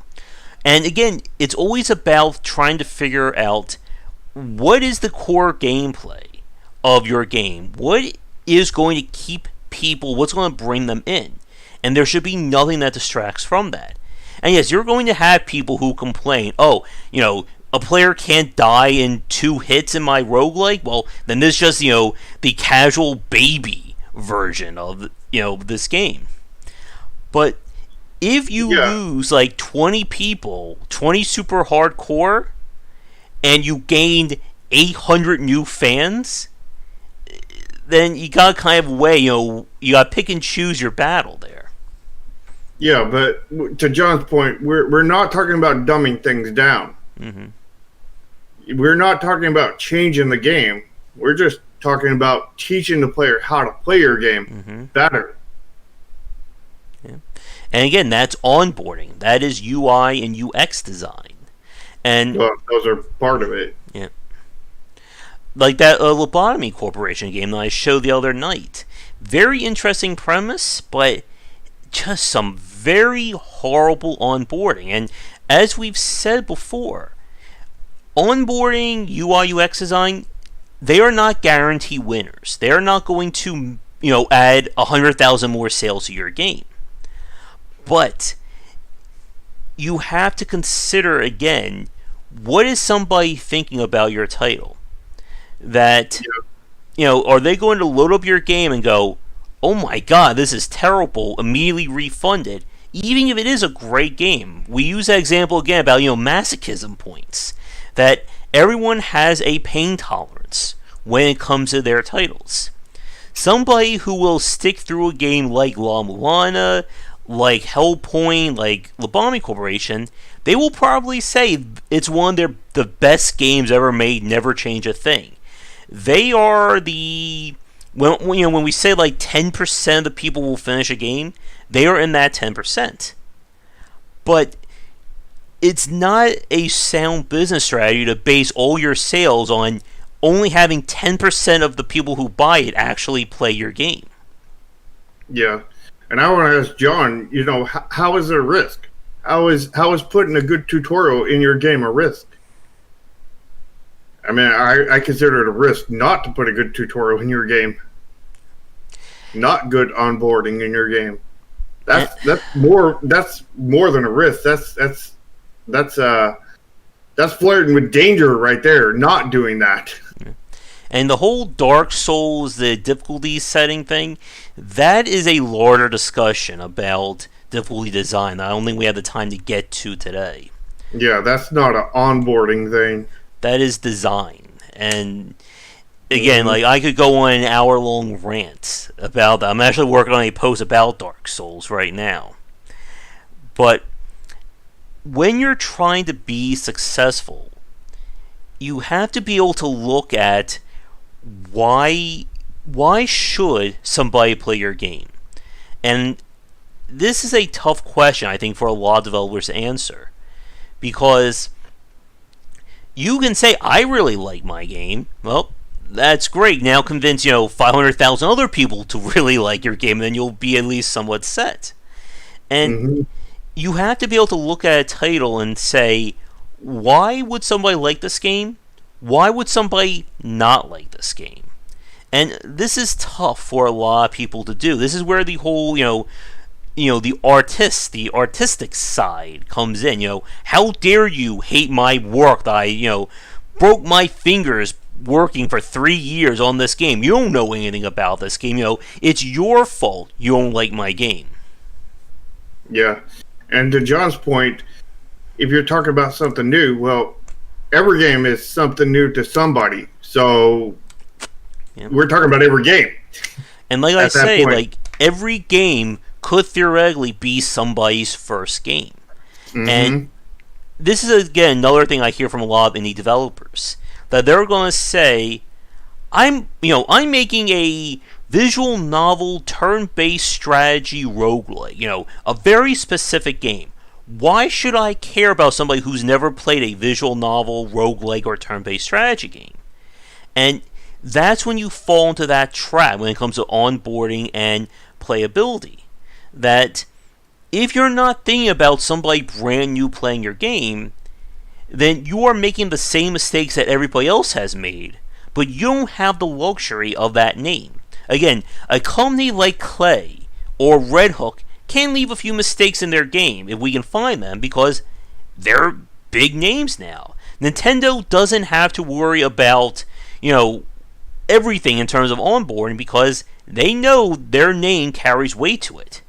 If you are a no-name developer with no title to your name, you don't have that excuse.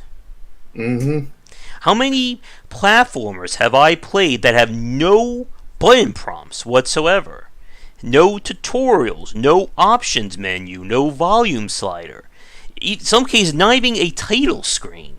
You just turn the game on, you're in a level, there's nothing else to it.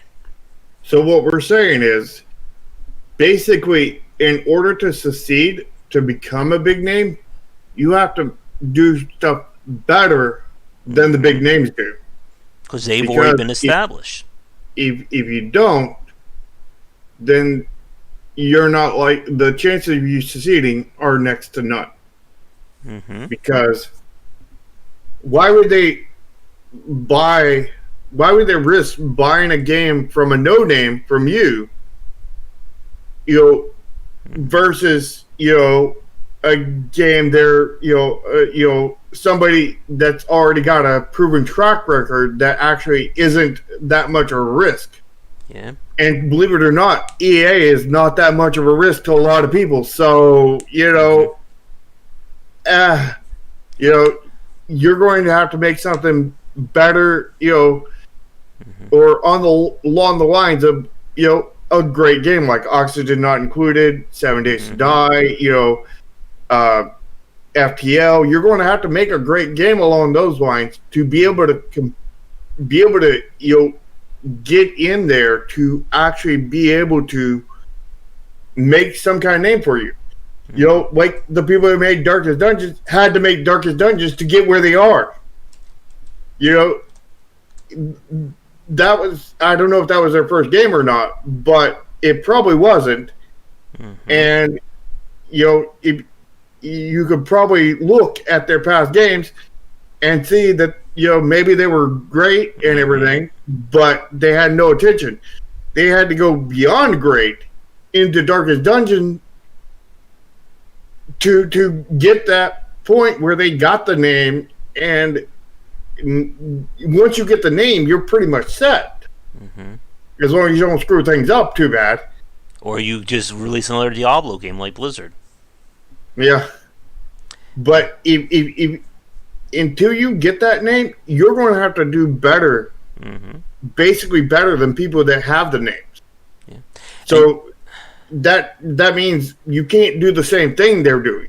You can't make Darkest Dungeon 2 the new version of Darkest Dungeon, because that ain't going to work, because that already exists. You're at best equaling them, but you got to be better. And when I say better, I don't mean that you have to have the best aesthetics. I don't mean you have to have the best anything. But I'm saying that as an overall game experience, to get that name, you have to exceed those that came before you.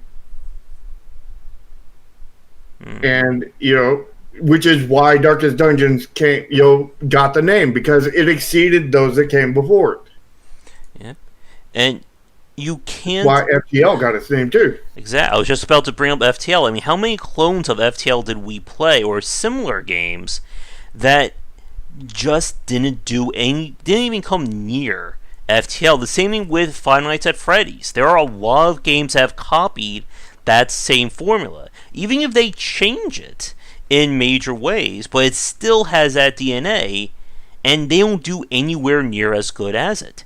If you remember earlier this year, Shar, I played that game that looked like a more complicated version of FTL, and I just was not feeling it. And, yeah, I had that one on my wish list until you played it, and I was like, yep, removed from wish list.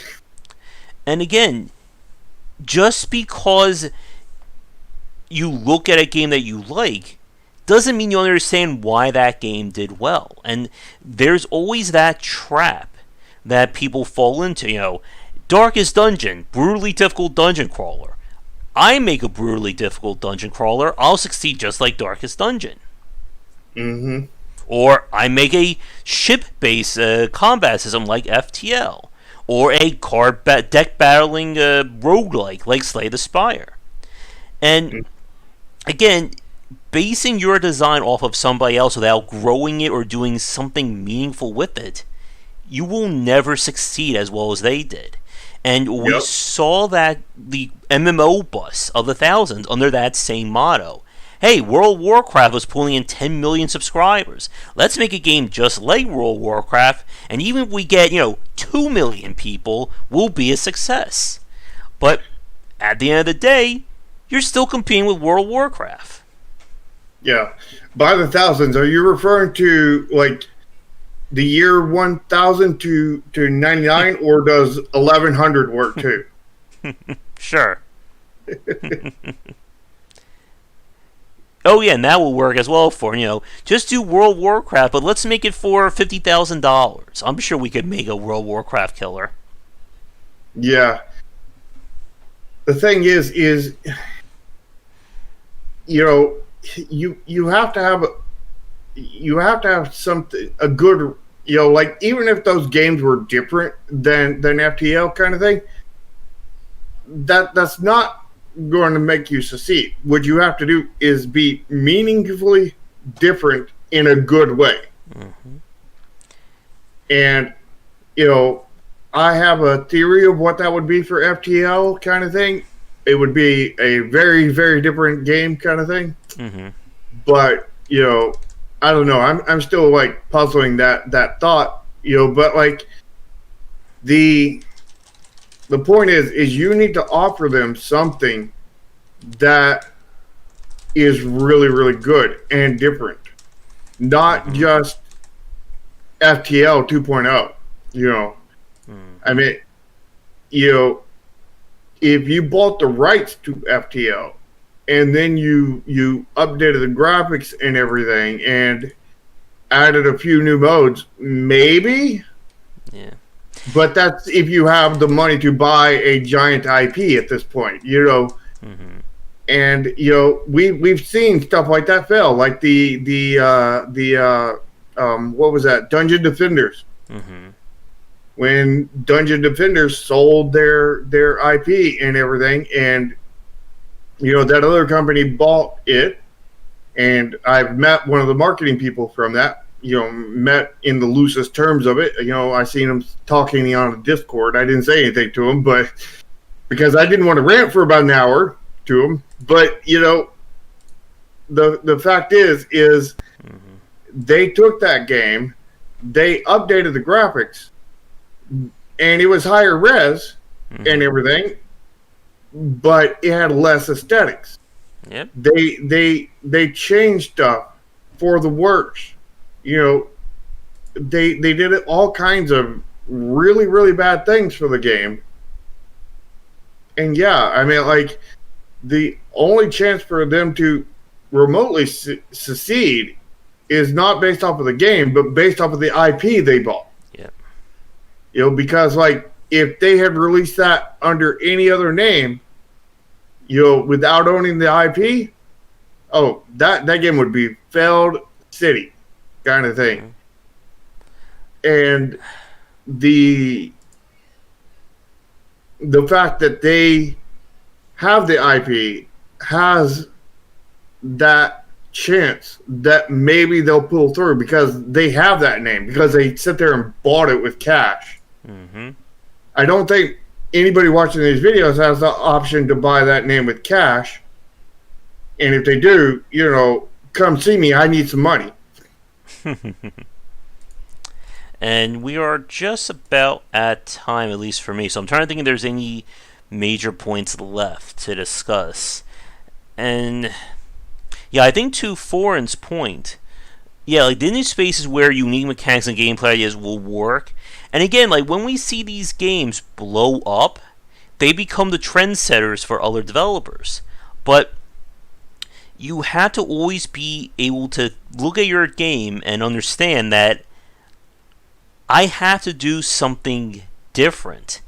I can't just be making the same game as everybody else.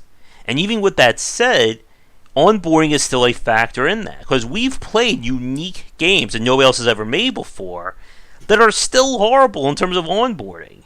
Do you remember that game that was kind of like... it was like I had to control cavemen. It was like all like fixed screens, you know, acid, looks like a ripped acid sound effects, things like that. I don't remember that one, but it sounds familiar. Yeah, it was sounds one like a bunch of other games. Yeah. I guess for you, do you have any other points to discuss before we begin to wrap things up? Well, we covered that you got to run your company like a business. We covered that you have to have you have to market your game rather, not your game. You got to market your game too, but that's another topic entirely. We won't get into that this stream. We have to eat ramen, but not too much. Yeah, though you don't have to eat ramen. Ramen can help though, as long as you don't do too much of it. You got to have aesthetics. You got to have a lot of aesthetics, and a lot of aesthetics. Not because a lot of aesthetics gets you to that minimum level. And it takes a lot more to get to the upper level. But you need a lot just to get to the minimum level to be considered to have bad graphics. We talked about marketing. Yeah, we talked about marketing. We talked about... we didn't talk about trailers or screenshots. Well, I think we kind of did that in a previous topic, though. But Yeah. we could touch on that a little bit. That you need... Again, this all goes back to presenting your game to people. And yeah, like to Forrest's point, a bad game with amazing graphics... Yep, it will get people in. And there are people who will just flock to a game on aesthetics or on story alone and don't really care about the game. We saw that with kind of like where the water tastes like wine as well. Mm-hmm. But you need... But I think this will be my final point, and then I'll throw over to you for talking about the marketing or stuff like that. That one game does not make a successful studio. It helps out a lot. Again, Minecraft, AI Wars, Dwarf Forge, etc. But the true hallmark of somebody who can survive and thrive in this game industry is that they are able to keep succeeding. They are able to keep earning enough money to continue making games. Because we have seen so many developers who release one solid game and then they go bankrupt maybe 2 or 3 years later because they're either A, not able to capitalize on that success, B, make a huge mistake with their next game and they lose all that money, or they don't know why that first game succeeded and then they just, once again go back to trying to chase that dream all over again. Yep, which is the reason why it's a sort of good thing to fail on your first game. Most people are going to fail in their first game. I think that's another very big point. Like your very, very, very first game, the one that you actually finish and you put up on Steam, most likely it is going to fail commercially. Mm-hmm. Almost guaranteed. Mm-hmm. Or you're 100% your money back.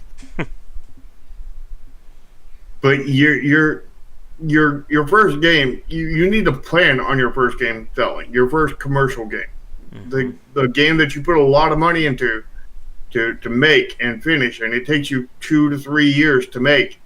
You need to plan on that failing. You need to do everything you can to stop it from failing. But your plan needs to be, okay, this is likely to fail. This is how we're going to go forward after that point. Here's where here's the money we're making our next game with. We have a path forward. Yeah, you have to succeed to get a refund. Yeah. That's what breaking even is. Yeah. That's the refund. But you have to plan on what's going to happen, not if you fail, but when you fail. Mm-hmm. Because the likelihood is that it is going to fail. Yep. There's like a 99.999999999% chance that it's going to fail. You have more likelihood to win $1 billion from the lottery than succeeding on your first game. Mm-hmm. Your first commercial game. It's been done before, but it is so rare. Yeah. And you're more likely winning the lottery. And again, I want to point out, because I know somebody will probably leave a comment on this in the recorded version, well, what about something like Five Nights at Freddy's or Angry Birds or stuff like that? And again, the answer to that question is, those weren't the first games. They were the first games you heard about from that developer. But again, Rovio made like 70 different projects and other games before that failed. Scott Cawthorn he's been making games, I think, since like the 90s, that most likely everyone who's played Five Nights at Freddy's will never ever hear of. Yep. And, a lot of these games that you think are the first games are just the first games you know about, mm-hmm. and not very far from the first game. It may be the 70th, 100th, millionth game from them. Here's a fun fact. Motion Twin, who made Dead Cells, they've been making games since 2001. They've been doing mobile games since that time. And Dead Cells was the first kind of, retail commercial game that they made. But again, it wasn't their first game. Mm-hmm. Yeah, and you have to count on that first game failing. Mm-hmm. You're going to do everything you can to prevent it, because the reason why you need to count on it failing is because, number one, it's likely to happen, and you need to, try to prevent it, because number one, you don't want it to happen for most reasons, because you don't want it to succeed just because you got lucky, kind of thing. I mean, luck is definitely a point of where you succeeding, but you want to succeed. You want to know that you succeeded because you got things right, and which is the reason why you're trying to do everything to not fail. Mm-hmm. So you're trying to get all the mistakes. You want to try to prevent all the mistakes that you're going to make, and then when you fail, then you go back and look at the mistakes that you did not realize that you made. Oh yes. And then once you learn that, then you can go back on your second time and maybe succeed with that second time. That's what I'm doing right now. I'm going back for the second time. I've been making games since like 2004. Mm-hmm. But, my first commercial game was The Word of the Day, Chromasia. And that was, what was that, 2018? July, I think it was 7/11/2018, I believe. Yeah. And yes, that day was on purpose. You guys know me plenty well enough to know that 7/11 was on purpose. To Matthew's point about how important is crowdfunding, I think that may be a little too big. I think that may be its own topic at this point. And again, there is no magic bullet for how to succeed in the game industry. Everything that we've said are ways to mitigate the risks and give you a greater chance of success. But this will be, again, I keep saying this is my final point, I keep adding more points to it. But for any students, any younger people who are interested in the game industry watching this right now, at the end of the day, you can do everything right. You can have an amazing aesthetic. You can do marketing. You have a great gameplay loop. PewDiePie or whoever has looked at your game, and it can still fail. It can still fail commercially. And unfortunately, that can happen. Conversely, you could have somebody who does everything wrong, just has like horrible screenshots. It's just like a meme-filled game, and it could sell 500,000 copies. Yeah, I mean, Flappy Bird is pretty much that. Mm-hmm. Or something like Goat Simulator or Getting Over It. Yep. And it sucks. Game development can suck like that very much for a lot of people. But don't think you can make your own Goat Simulator or make your own game on purpose and and succeed that way. Mm-hmm. The fact that they succeeded was basically an anomaly in the Matrix. Yeah. The only way you'll succeed that way is if you glitch out the Matrix. That's the only way. If you don't glitch out the Matrix, then there's no way to succeed that way. Mm-hmm. But for those who know how to hack real life and glitch out the Matrix, they can really crap games like that and succeed. Yep. Yeah. Well, Untitled Goose Game is another example. Not as much of a glitch, but still a glitch in the Matrix. But you have to really get that down, kind of thing, and you have to depend. Like even if you take all the risk mitigation, you do all these things, you get everything just right. The fact is I don't know what the actual percentage is, but I'm guessing there's if you do everything right, at that point you're probably at a 50-50 chance. You're at a coin flip whether you're going to succeed or fail. And it's a lot to risk on a coin flip. 3+ years worth of work, all this money that you put into it, all this other stuff. But the likelihood is on that first one, you're gonna fail, because more than likely you're not gonna have a coin flip. You're gonna have like 20 coin flips, and you're gonna have to get heads on every one of them because you didn't do all the risk mitigation. Because every step of the risk mitigation that you miss is another coin flip, and you have to you get heads on every single coin flip. And there are some people who do get that lucky, who make all those mistakes, who don't do any onboarding, and their game succeeds. And then people will think to themselves, oh, how did they make all this money? Let me just copy them, and then they fail. Yeah.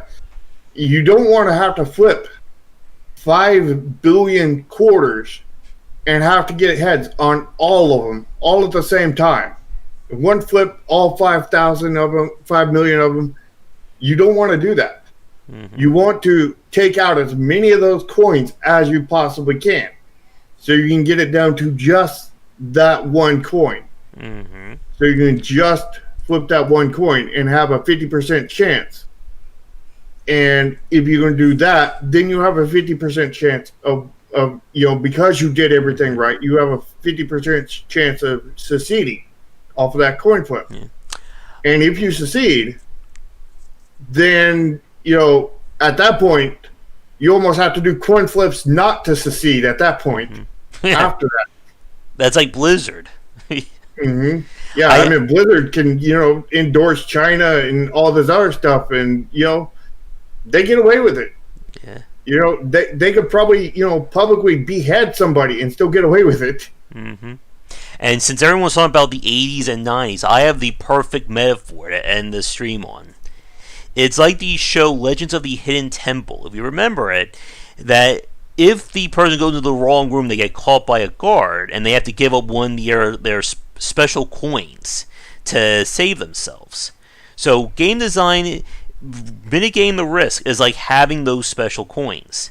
You don't want to give them up, but you want to have them as a backup. Some people won't need them at all. Some people may need every last one of them to work in order to win the show at the end of the day. Yeah, that's almost an inverse example of what I was talking about. Same thing, just flipped around. Yeah. Where tails is what you want rather than heads. But we are at time, at least for myself, and I think that this is a good point to wrap things up, and I'm sure we'll be coming back to this in future topics and videos as well. So, I think there's one last thing we need to do. We need to ask everybody, what do you guys want to see for more topics? Give us some topic ideas. Yep. And for everybody watching this live or recorded, if there's anything you guys want us to discuss in a future piece, something that we can turn into either a mega topic or maybe do one day maybe like an AMA topic. We'll see how many we get through of fans. Let us know in the comments below. And if you are new and you enjoy things, be sure to check out our respective Discords linked down in the description of this video. We got one there for crowdfunding. I think that's a pretty good one. And Shark will put it on our endless list of topics. But with that said, thank you so much for tuning in. We do these shows every Sunday starting around 4:30 p.m. EDT right here on the channel. And if you are new, as always, be sure to subscribe and do all that other social media stuff. You can follow me on Twitter at GWBicer. And you can follow me on Twitter at Nexus Games INC1. But I would more encourage you to join the Discord. So to John's point, we haven't really started yet. This was just like the real Dark Souls of the chat begins right now. Yeah. This was all just the preamble. Now we start the real thing. Exactly.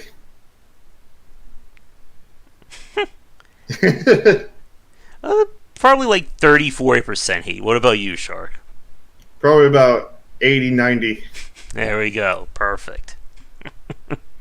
All right, everybody. That is going to do. I'll be back tonight for our regular game streams, and be sure to come back daily for discussions on game design here and on game wisdom, where we examine the art and science of games. Until next time, have a great night.